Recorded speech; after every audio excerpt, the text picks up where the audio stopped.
నల్లమల అటవీ ప్రాంతంలో గిరిజనుడు నరసింహులపై ఎలుగుబంటి దాడికి పాల్పడడంతో గాయపడ్డాడు. మహానంది మండలం ఆర్ఎస్ గాజలపల్లి గ్రామానికి చెందిన నరసింహ చలం రేంజ్లోని సున్నంపట్టి ఏరియాలో తేనె సేకరణ కోసం వెళ్లాడు.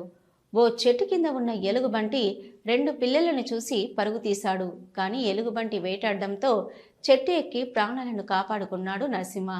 కానీ వదలకుండా చెట్టుపైకి ఎక్కి దాడి చేసింది ఎలుగుబంటి. దీంతో నరసింహ కాళ్ళు తొడలకు గాయాలయ్యాయి. ఎలుగుబంటి వెళ్ళాక నరసింహ చెట్టు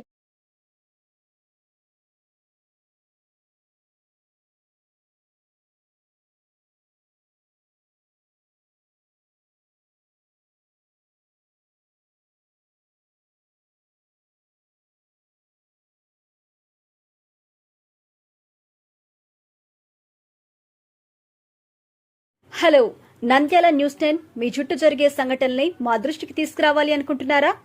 అయితే ఇంకా ఆలస్యం ఎందుకు? మా వాట్సాప్ నెంబర్ 9849700865కి సమాచారాన్ని ఎప్పటికప్పుడు పంపించండి. మా నంద్యాల న్యూస్ 10 ద్వారా మీ సమస్య పరిష్కరించుకోవడానికి ముందడుగు వేయండి.